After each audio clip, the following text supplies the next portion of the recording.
30s के बाद क्या लगाएं, क्या हमें इस एज में ये वाला प्रोडक्ट यूज करना चाहिए नहीं।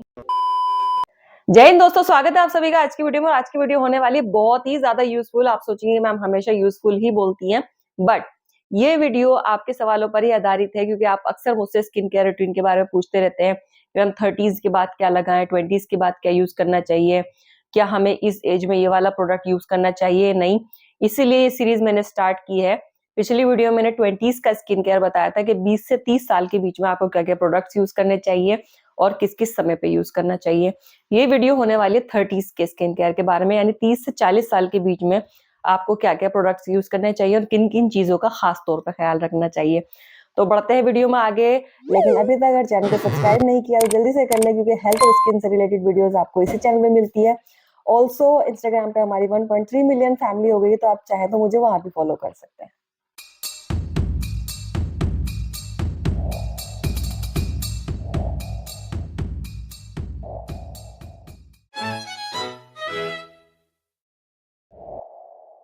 दोस्तों, अर्ली एज में बहुत सारे लोग स्किन केयर को बहुत ही लाइट ले लेते हैं, खास तौर पर जब हम लोग 15, 16, 20 साल के, 25 या 30 साल के होते हैं। मैं आपको अपनी स्टोरी शेयर करती हूँ। 30 साल तक मैंने कोई भी सीरम, एंटीऑक्सीडेंट्स या कोई भी ऐसी चीज अपनी स्किन पर इस्तेमाल नहीं की, क्योंकि स्किन बहुत अच्छी थी और मुझे लगता था कि जरूरत नहीं है। लेकिन 99% लोग यही गलती करते हैं, उन्हें लगता है कि स्किन ठीक है तो जिंदगी भर वैसी रहेगी। ऐसा बिल्कुल नहीं होता है। थोड़े बहुत निशान आपके चेहरे पे आने लगते हैं और कई बार बहुत ज्यादा आ जाते हैं। अगर आपका सन एक्सपोजर बहुत ज्यादा है या फिर आप फील्ड वर्क आपका बहुत ज्यादा रहता है, तो आपके चेहरे पे मिलाज्मा पिगमेंटेशन या फिर सन डैमेज होना बहुत ही कॉमन हो जाता है। थैंक गॉड मैं इतनी लकी हूं कि मुझे इतनी सारी प्रॉब्लम्स नहीं हुई, लेकिन हल्के फुल्के निशान आपके चेहरे पे आने स्टार्ट हो जाता है। अगर आप मेरी स्किन करीब से देखेंगे तो हल्के से निशान आपको, फ्रेकल्स मेरे स्किन पे भी दिखाई देंगे। But I am very happy with my skin. लेकिन हमेशा ध्यान रखिए कि अपना जो स्किन केयर है वो 20s के बाद जरूर स्टार्ट कीजिए, ताकि जो आपकी स्किन की जो इलास्टिसिटी है वो बनी रहे और जो खूबसूरती है वो भी बनी रहे, और आपको 30 के बाद मेहनत ना करनी पड़े अपनी स्किन पे।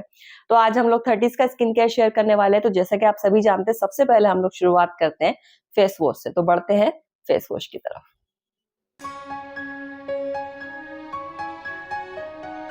तो गाइस, आप सभी जानते हैं कि फेस वॉश कितना ज्यादा जरूरी होता है या क्लेंजर कितना ज्यादा जरूरी होता है। बहुत सारे लोग कंफ्यूज रहते हैं क्लेंजर और फेस वॉश के बीच में। मैं इसको क्लियर कर देती हूँ।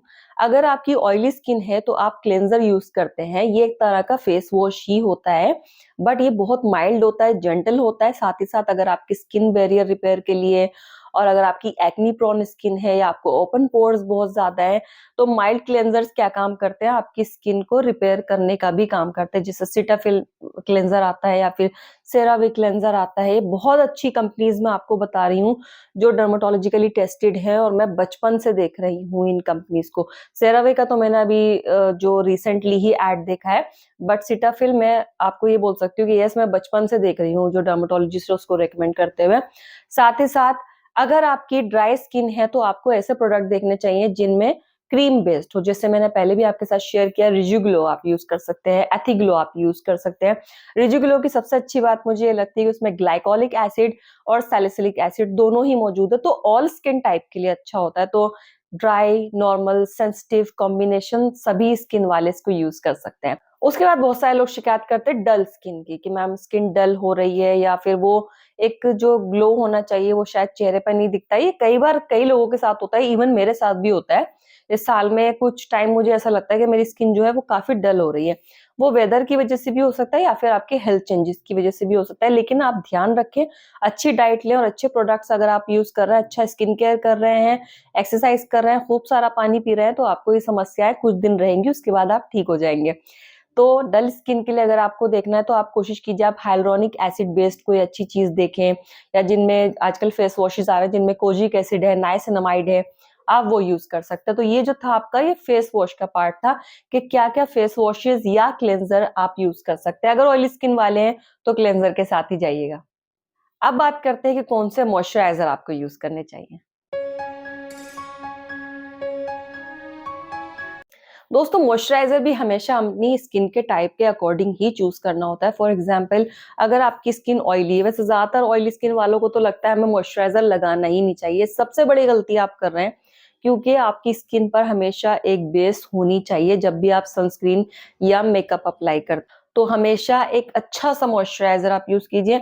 मैं बिल्कुल भी प्रेफ़र नहीं करूँगी कि आप बहुत लो क्वालिटी का यूज़ करें।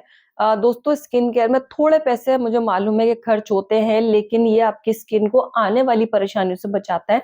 तो हमेशा मॉइस्चराइज़र और स्किन केयर अच्छी कंपनी का ही यूज़ किया कीजिए। तो आप यूज़ कर सकते हैं ऑयल फ्री मॉइस्चराइज़र, जैसे मैंने पहले भी बताया था आपको, डर्माको के ऑयल फ्री मॉइस्चराइज़र बहुत अच्छे हैं, डॉक्टर शेड बहुत अच्छे मॉइस्चराइज़र बना रहा है। उसके अलावा डॉट एंड की के मॉइस्चराइज़र मुझे बहुत अच्छे लग रहे हैं। सीका कामिंग मॉइस्चराइज़र आजकल आ रहे हैं डॉट एंड की के, वो मुझे बहुत अच्छे लग रहे हैं, उनके रिजल्ट्स भी बहुत अच्छे आ रहे हैं पेशेंट्स के ऊपर, वो भी आप अप्लाई कर सकते हैं।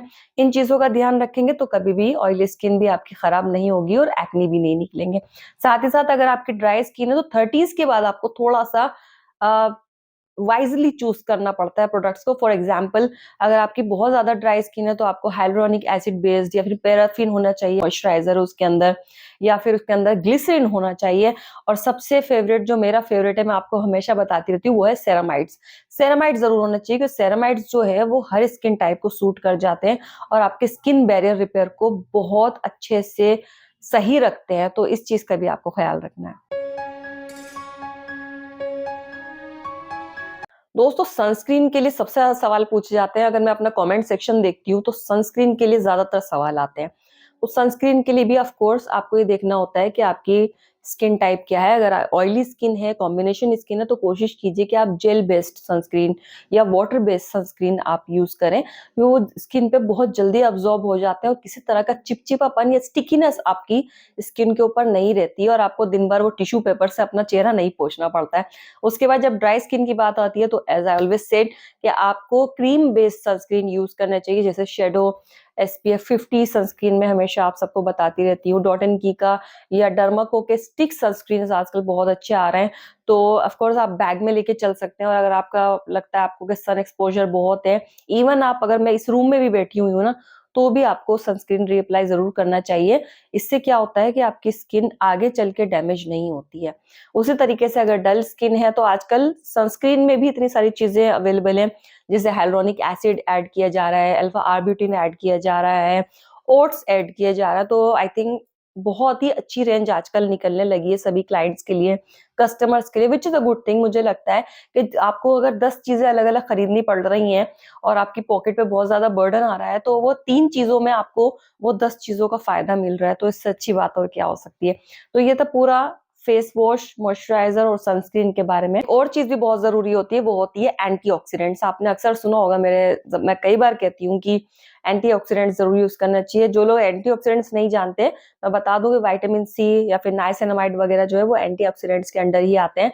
इनकी अच्छी बात ये होती है कि आपकी स्किन पर क्विक ग्लो लेकर आते हैं, यानी कि अगर आपको लग रहा है कि बहुत ज़्यादा आपकी स्किन मुरझा रही है, या आपको लग रहा है कि यार स्किन रेजिमेन ठीक से काम नहीं कर रहा है, या फिर हम जो खा रहे हैं शायद वो चीज़ें भी प्रॉपर हमारे ग्लो नहीं ला पा रही हैं चेहरे के ऊपर, राइट? तो ऐसे में आप विटामिन सी ऐड कीजिए, आप खुद देखेंगे कि आपको कितना ज़्यादा फ़ायदा होता है। तो विटामिन सी आपको कब ऐड करना होता है वो मैं आपको बता देती हूँ। सुबह जब आप फेस वॉश करते हो उसके बाद आपको विटामिन सी ऐड करना होता है। ध्यान रखिएगा, जो स्किन जो है वो आपकी थोड़ी ड्राई होनी चाहिए जब विटामिन सी आप ऐड करते हैं तो। उसके बाद आप मॉइस्चराइज़र और सनस्क्रीन अप्लाई कर सकते हैं। अगर आप नाइसिनामाइड यूज़ कर रहे हैं तो फेस वॉश के बाद आपकी स्किन जो है वो डैम्प होनी चाहिए, बहुत सूखी नहीं होनी चाहिए। उसके बाद आप नाइसिनामाइड अप्लाई कीजिए, फिर आप अप्लाई कीजिए moisturiser and sunscreen, you are ready to go. आप उसके बाद मेकअप भी अप्लाई कर सकते हैं, टिंट भी अप्लाई कर सकते हैं, it's all up to you. तो ये पूरा जो आपका रेजिमेन है, ये मॉर्निंग का है, ये किस तरीके से आप अपनी स्किन को प्रेप कर सकते हैं। दोस्तों, जब मैंने आपको 20s का स्किन केयर बताया था तो मैंने आपको बहुत सारे डू इट योरसेल्फ, मैंने घर के फेशियल, बेसन, मुल्तानी मिट्टी, ये सारी चीज़ें मैंने आपको यूज़ करने के लिए कही थी। लेकिन ये अर्ली एज में काम कर जाती है। लेकिन अगर आप 30s के बाद इसको यूज़ करना शुरू कर रहे हैं, तो मैं यही कहूँगी कि डू इट योरसेल्फ वाली काइंड ऑफ जो चीज़ें होती हैं ना, वो थोड़ा कम ही हमारी स्किन पे कोई कमाल दिखा पाती हैं। हाँ, अगर आप रेगुलर बेसिस पे करते हैं तो ऑफ कोर्स ये आपकी स्किन को काफ़ी अच्छे से नरिश करती हैं, इसमें कोई शक नहीं है। लेकिन ये अगेन, अगर आपको मिलाज़्मा है, पिगमेंटेशन है, या फिर आपको कोई हेल्थ इश्यूज़ है जिसकी वजह से आपकी स्किन खराब हो रही है, जैसे कि आप सिर की बात करें, हम, सेबोरिक डर्मेटाइटिस अगर किसी को हो रहा है, या फिर अगर किसी को आपको लग रहा है कि किसी भी तरह का एक्जिमा या कोई भी स्किन एलर्जी हो रही है, तो उसमें आप डू इट योरसेल्फ से उसको ठीक नहीं कर सकते। आपको प्रॉपर मेडिसिन की प्लस प्रॉपर जितनी भी स्किन रेजिमेन है उसकी ज़रूरत पड़ती है, जो आपके डर्मेटोलॉजिस्ट या कॉस्मेटोलॉजिस्ट आपको सजेस्ट करते हैं। तो 30s के बाद थोड़ा-सा सीरियस आपको होना पड़ेगा अपने स्किन केयर के लिए। फॉर एग्जाम्पल मैं हमेशा एक चीज़ कहती हूँ कि मिड 20 में आपको रेटिनॉल यूज़ करना शुरू करना चाहिए। मिड 20 क्या होता है? यानी जब आप 25 साल के हो गए हैं, उसके बाद आप रेटिनॉल यूज़ करना स्टार्ट कर सकते हैं। बहुत सारे लोगों को रेटिनॉल सूट नहीं करता है, वो कहते हैं हमें सूट ही नहीं कर रहा है, तो हम क्या करें? आप कोशिश कीजिए कि कोई भी अच्छा मॉलिक्यूल ऐड करें, जैसे कि आप हाइलुरोनिक एसिड आप यूज़ कर सकते हैं, आप कोजिक एसिड यूज़ कर सकते हैं, ठीक है? आप लैक्टिक एसिड यूज़ कर सकते हैं या फिर आप अल्फा आर्ब्यूटिन आप इस्तेमाल कर सकते हैं। ये ऐसे अच्छे एजेंट्स हैं जो अगर आप रेगुलर बेसिस पे अगर आप यूज़ करते हैं तो आपकी स्किन को बहुत अच्छे से रिजुविनेट करते हैं। और अगर कोई भी स्किन प्रॉब्लम्स आपको आ रही हैं, लाइक आपको लग रहा है कि मेलास्मा बहुत ज़्यादा हो रहा है, पिगमेंटेशन हो रही है, आपको अगर फ्रैकल्स हो रहे हैं, तो उसको ये बहुत अच्छे से मैनेज कर सकते हैं। तो ये आप कुछ चीज़ें हैं, अगर आप अपने नाइट स्किन रेजिमेन में शामिल करते हैं, तो काफ़ी अच्छे रिजल्ट ले सकते हैं। एक चीज़ का ध्यान और रखिए, फेस वॉश आपको रात में भी करना है और इनमें से कोई भी मॉलिक्यूल जब आप ऐड करते हैं, तो उसके बाद आप मॉइस्चराइज़र अप्लाई कर सकते हैं। स्पेशली बात मैं ड्राई स्किन वालों के लिए बोल रही हूँ। इसके अलावा आपको अपनी अंडर आई का भी ख्याल रखना होता है। रीज़न ये है कि जैसे-जैसे हमारी एज बढ़ती है, हमें दिखाई देने लगता है कि हल्की-हल्की सी फाइन लाइन्स आने शुरू हो जाती हैं। यहाँ पे इस पार्ट पे जो झुर्रियाँ पड़ती हैं, उन्हें क्रॉ फीट्स कहा जाता है क्योंकि ये कौवे के पैर जैसे दिखती हैं। ऑफ कोर्स उनका भी आपको ख्याल रखना होता है। तो आई वुड हाइली प्रेफर कि आप रात को कोई अच्छा-सा मतलब कोई भी आप अंडर आई जेल या क्रीम ऐसा यूज़ करके सोएँ। अच्छे से हल्की-हल्की बिल्कुल मसाज करनी है आपको।